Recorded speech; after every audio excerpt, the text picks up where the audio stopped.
This is a download from BFM 89.9, the business station. Good afternoon. It is Mira Sivasudi. Welcome to the show. The conflict in Syria started as a civil protest in 2011, and it has escalated into a civil conflict and continues until the present time. Approximately 6.8 million people have been affected by the conflict in Syria, and more than 1.9 million have fled their country to find asylum either in Lebanon, Jordan, Turkey, Egypt, Iraq, and other neighboring countries. Now, with me today are the folks from MERCY Malaysia, a mission to Syria. They are Ahmad Faezal Mohamed, who is the acting executive director of the first mission, together with Muhammad Hafiz Jamil, who's a volunteer from the second mission. Welcome to the show, gentlemen. How are you today? Oh, we're good, thank you. You're all in one piece after coming back.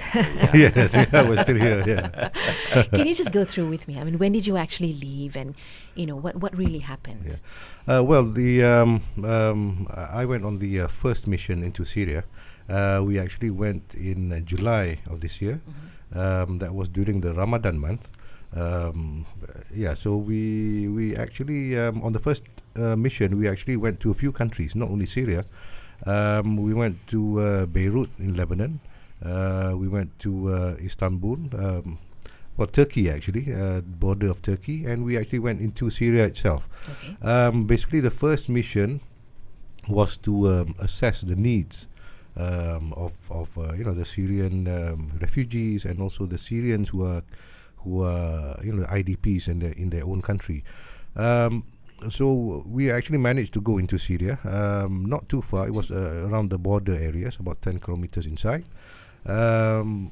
We actually saw quite a lot of destruction, buildings being bombed, and I think the basic facilities in the country were affected. For example, the health system was affected. The hospital there is now not being used anymore, and the health infrastructure had to move into other buildings. So there was a lot of destruction. There was a lot of disruption to the lives of the people over there. Yeah. What was the aim of that mission?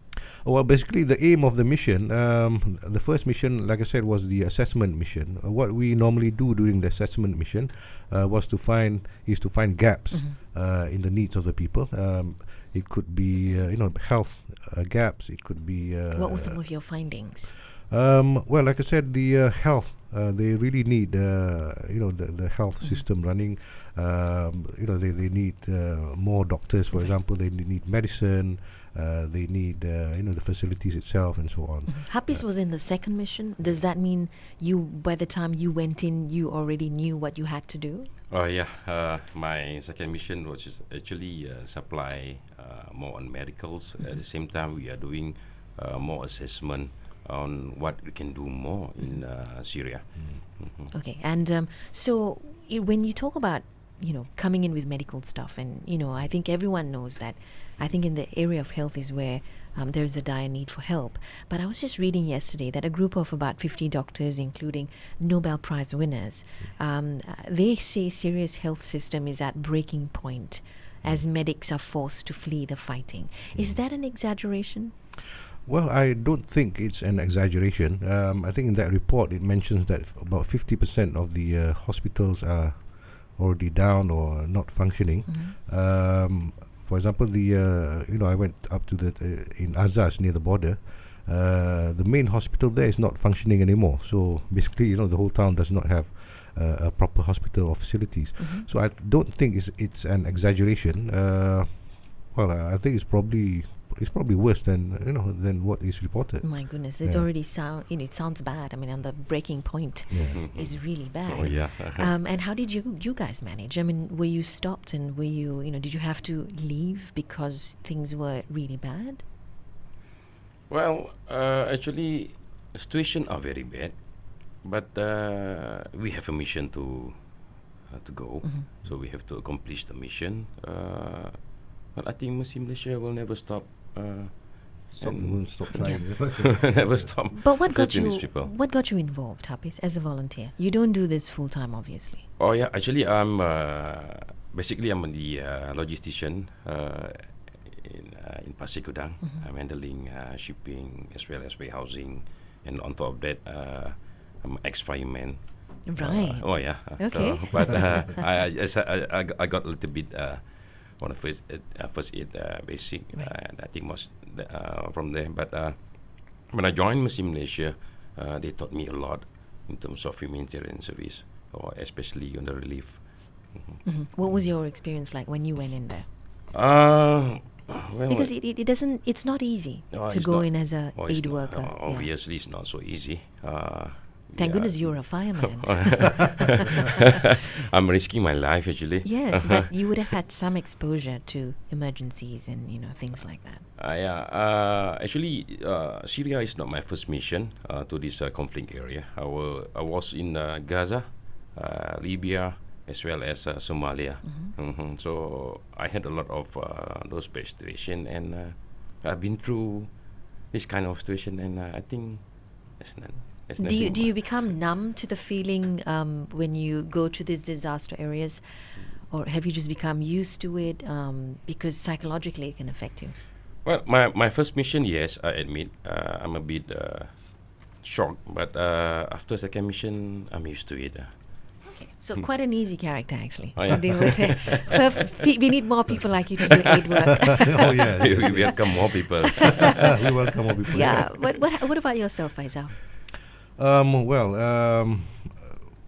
This year alone, I've been on a few missions to, I suppose, conflict areas in Mindanao.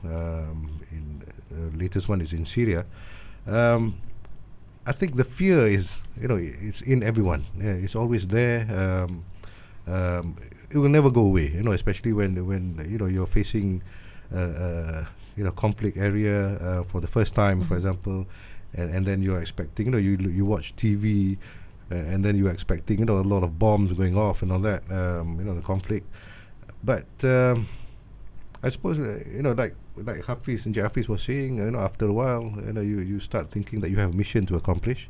You put aside your fears and you try to concentrate on what you have to do. So I suppose that helps. Yeah. Yeah. How would you describe the situation in Syria? Well, from what we have seen, there are a lot of needs that need to be fulfilled. For example, health, like we mentioned, and MERCY Malaysia concentrates more on health. But there are also other needs. For example, food. For example, milk for the children. Those are the basic needs. And winter is coming up, so they will need a lot of winterization equipment, clothes, blankets. The winterization for the tents and so on, because the winter there can be quite severe. So there's a lot of needs, and we're hoping that Malaysians will come forward and help with the situation in Syria. Take me there in my mind. How the situation, people, how do they live at the moment? The refugees, Yeah. Well, what we've seen, the refugees in Turkey, for example, they're living in makeshift tents. Whole families, families of 5 and 6, living in a small tent without the basic needs. Difficulty to get water, have to queue up getting food. Health, is not there. They run away from their homes with just the clothes on their backs. So they don't have money, to spend. And what we've heard, for example, let's say refugees in Lebanon, the Syrians, they rent apartments, for example. 6 families rent apartments, and families have to take turns to sleep because there's not enough space in the apartment itself. And I think we should not forget the countries that are sheltering the refugees. They are also suffering. For example, Lebanon. You can imagine Lebanon is, the population is probably about 4 million, and suddenly now, they have an influx. about 1 million people coming into the country. So that will affect the health system. They will affect, food, for example. They affect everything. Yeah. So they really need help. What are the refugees afraid of? Well, they're actually afraid of. What's happening in their country, they're afraid of getting hurt and so on. And I think even if they run away to other countries, they're still feeling afraid because, for example, let's say every time we want to take photos of them, they tell us, no, please don't take photos because they're afraid of retaliation. Yeah, so the fear is there. Right. What were you afraid of most? Well, we were afraid of course, one thing, like I said, the fear of, let's say getting caught in a fight, for example. But we're glad that before we went in, like I said, the first mission, one of the things that we normally do on a mission is we try to find local partners who are reliable. Of course, we do assessment of them.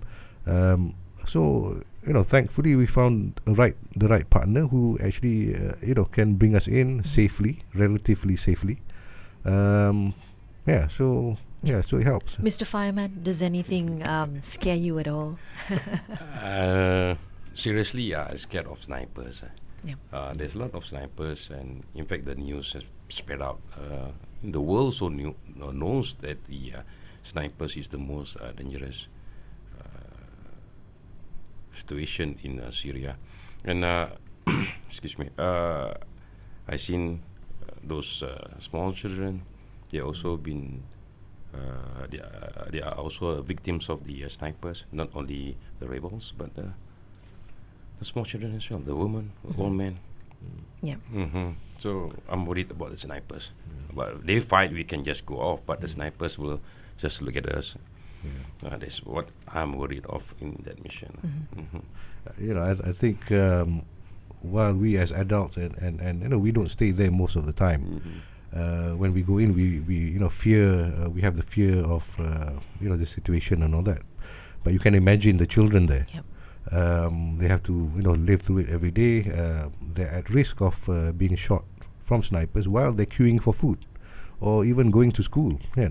Because I think Sheikh Hafiz went further into Syria. One of the things they saw was in the main walkways or where people walk, they actually put up buses as barriers from the snipers. So the danger is there, and I think we have to think of the vulnerable people who more or less are not involved. For example, children and the women or the old people who have to face the crisis. So yeah, we're finding out more about the Syria and the situation there from individuals from MERCY Malaysia who had a mission recently. Ahmad Faezal Mohamed, who was an acting executive director of the first mission, together with Muhammad Hafiz Jamil, who's a volunteer from the second mission. If you have a question for them, send it through. The number is 016-201-9000 or tweet BFM Radio. This is a download from BFM 89.9. The business station. Good afternoon. It is The Bigger Picture and it's Mira Sevasodi. Of course, we know there's a whole lot of unrest in Syria. It's been 3 years now, actually. And MERCY Malaysia has sent a mission to Syria. The members with me, Ahmad Faezal Mohamed, as well as Muhammad Hafiz Jamil. Hafiz has been a fireman before. He's, come on and joined MERCY Malaysia, got a full-time job. Faezal, you didn't tell me what your full-time job really is. Well, my full-time job is actually with MERCY Malaysia. Okay. I'm actually the executive director for I thought MERCY. it was just for this mission. Oh no, actually this is my full-time job. So nobody told me you were the big boss. So I've got you here now. Yeah, you caught me here now. Without knowing. But what was the objective of MERCY Malaysia going into Syria? Well, how do you decide which country you're going to go into? I mean, there's so many countries that need, who are, experiencing a similar situation. Actually, sometimes we are caught, in the situation of trying to decide which country we help, because there's so many countries that need help. I mean, we're in about 19 countries already. I think we have been in more countries, in the past. But at this kind of moment, we're in 19 countries. We have actually, for Syria, we have actually been monitoring this situation for quite some time. Last year, we actually started to help the refugees for Syria. That was actually in Jordan. So that was last year, end of last year. We brought some, winterization equipment and heaters and so on. And we also sent 2 volunteer doctors to a hospital in Jordan to help the Syrian refugees. And we've been monitoring the situation. We've been trying to find the right time to actually go in to help the Syrians even further. So this year, we realized that we better go now. We don't see the situation getting any better. or war stopping. And now with the chemical warfare, how do you cope with that? We've been following that news as well. We know that the United Nations has released its report, and the Secretary General of United Nations has announced that chemical warfare has been used at least in Ghouta near Damascus. I suppose the next mission that goes in, it just complicates things for you, isn't it? Complicates it a bit more. But we'll have to take more precautions, especially on chemical warfare and so on. Honestly, we don't expect further chemical weapons will be used because now it's the Americans coming into the picture and so on. So I know, but still we will take precautions just in case a chemical war is used. So it's part of the process. I mean, before you go into a country, you always go and recce first and then decide whether this is the country you're going to go into. And do you go personally yourself, Faezal? Sometimes it will be me to go into the first mission, but we also have other staff who are very experienced in the relief operations.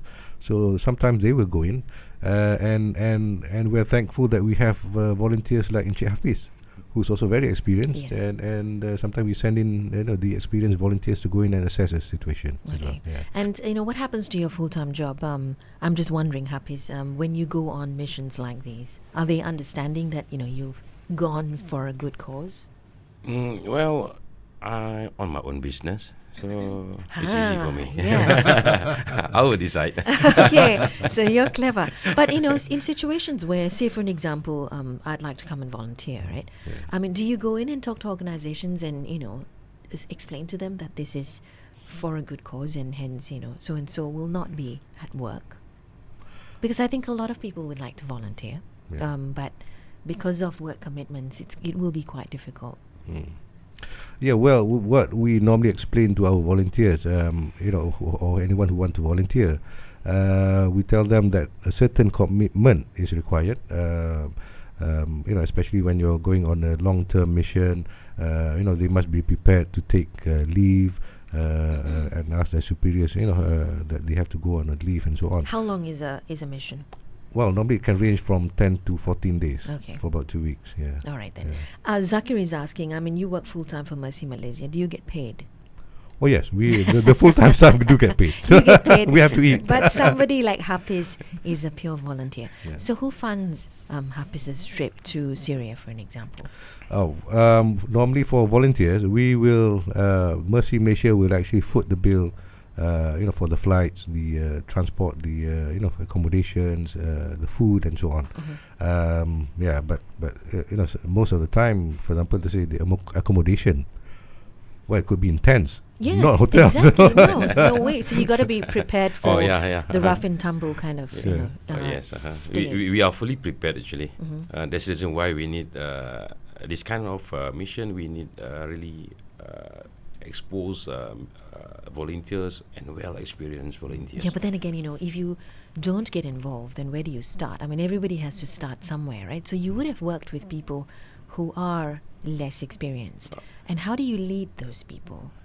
Because sometimes they could be a problem in by itself. You know what I mean? I mean, some people go there, they don't realize the sort of impact it's going to make on them. Yeah. Actually, Mercy Malaysia don't simply deploy volunteers. We do have basic mission training or advanced mission training for this type of situation. So this training, most of the volunteers have to go through a similar situation. So that's the reason why we pick and choose some volunteers. Maybe they can go on disaster area or conflict area. What are you looking for in a volunteer? Criterias? Obviously, yes, criteria, spirit, of course, and experience. Experience Yes. in? Any kinds of experience. It depends on your field. Okay. For me, I'm more on the security as well as logistics. So I'm taking care of logistics more. Okay. Not the medical. Sure. And in one mission, you'll have people from various backgrounds, obviously. Oh yes. Okay. Okay, going back to the what kind of volunteers we try to engage in. Of course, like volunteers going for Syria, into Syria conflict areas and all that, we don't send people who are inexperienced.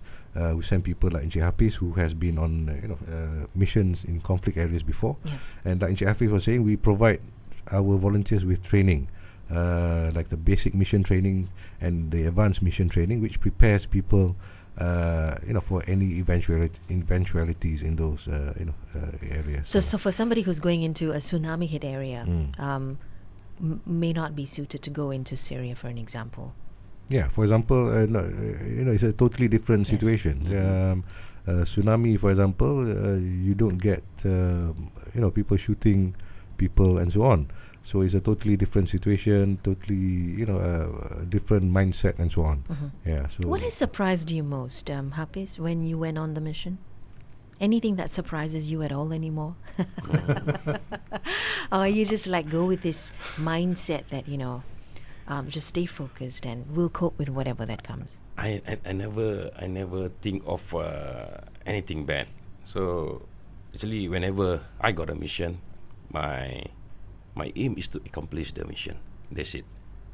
So the situation, I never think about it. Even though we know the situation is very bad. In fact, on the day we enter Syria, where the chemical bomb drops. Right. So for us, well, we have to proceed. What did you do? We purchased medicine from Turkey that we brought into Syria border, and we distribute to all those hospitals, a medical point. So visit them and try to help them as much as we can. Precautions on your side? Well, we have our own precaution. All volunteers are well trained, so they know what to do. And we have certain time for curfew, so we never get out from our camp after dark. I'm very curious. Chemical warfare, what did you do to, take precautions? What exactly do you do? Well, seriously, on that particular day, we don't know that they are using this chemical weapon.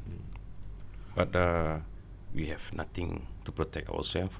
But we believe God with us. Just you're already there, so you go with the hope for Yes. the best. Yes. Is there a lot of communication that is made between yourselves in Syria and back home? well, in this kind As in of communication. in this kind of situation, we have a certain security protocol, which includes regular communication between HQ and the team on the ground. I think during this Syrian mission, we were in touch. I think for at least about 4 or 5 hours at any one time. They have to check in, certain number of hours to HQ so that we know that they're well, and if something happens, then we have to probably have to extract them out somehow. Yeah. Okay. Right. So yeah. there has to be some sort of to touch base with what's going on. Yeah. Yeah. And how can the Malaysian government or even the NGOs contribute? I mean, and what channels do we use to help the people in Syria? Well, what the Malaysian people can do is actually, I mean, I'll have to be frank. We need funds. We need funds to buy the medicine. We need funds to get the winterization equipment, clothes, and so on for the winter. We need funds to, for example, let's say, give them a blood bank system, for example, because that is they don't have that in inside Syria, in the areas where we work. They just keep the blood in a refrigerator. That's it. So they don't have a screening Oh. system and so on. So which is pretty bad. Yeah. So they need that. They need a lot of things. But to get those things, we need the funds to start to flow in, and so that we can actually go there and deliver the services that we can provide. MERCY Malaysia can provide. Right. So when is the next mission then? Well, we're thinking of sending another team, most likely in October, hopefully. This time we're probably sending in some doctors, a few doctors to provide primary health care. I think Hafiz is not going again. Hafiz is probably going. I'm ready. But he's ready. He's ever ready. That's written all over his face, And I would go with him because you'd be safe. You'll be safe, right? I will be safe. He's, you look like nothing will move you really. Mission is mission. We'll go. We'll conquer. Yes. And we'll come back. Yeah. So And that's the spirit, that's written all over his face. That comes through. Do you have a lot of people who are like Hafiz at MERCY Malaysia? we do have a few people like Encik Hafiz, and at the same time we're trying to build up a team of people, to be trained by Encik Hafiz, and because we need to build for the future. We need more people who will come forward, volunteer with us, and then be prepared to go on missions. Okay. Yeah. And what is your takeaway or your conclusion for the whole mission? I mean, do you think you achieved what you did when you went for the first mission? Was that the first mission? Second mission. Hafiz was the second. Second mission. I'm on the second mission. Yeah, you were on the first mission. Faezal. Yeah. So, do you think you accomplished your goals in both the missions? Yeah, I think we did, because we managed to meet up with local partners, good partners. We have identified the gaps, what we need to do. We have actually planned out activities for the next 3 years for Syria. The only thing now, we need to find the funds to carry out those activities inside Syria. We estimate for 1 year we need about 6 million ringgit. Which is what we can do, but the needs are actually greater, because if you look at the United Nations, they're trying to raise funds, a lot more funds of hundreds of millions of dollars. But what we can do, it will take only about 6 million ringgit. So we're trying to launch in fact, we have launched with Media Prima the Syrian crisis fund. So we hope that Malaysian public will actually come forward and volunteer to donate. Yeah, it's money to us, it's yeah. amazing that you've said you've planned for 3 years. What if the conflict ends, or why have you projected 3 years? Because I know post-conflict, there's also work to be done. Of course. But the 3 years, what are you planning for? Well, for the 3 years, one area that we need to help them is to provide primary health care. We can send in teams from Malaysia, and also build up teams from the Syrian doctors themselves, primary health care. There will be psychosocial needs, mental needs and all that. So that requirement is required, whether it's in conflict time or even after peace has been achieved. So whether the conflict ends or not, I think there will be a lot of work to be done in the next 3 years. Okay. In Syria, And yeah. I suppose, Hafiz, you're here for the long term with MERCY Malaysia, aren't you? Oh yes. Very much for the long term. At the end of the day. Touch wood, knock on wood. What would you like to leave us with a message, Hafiz? Well, as what Encik Faezal mentioned, we need the support from the Malaysian.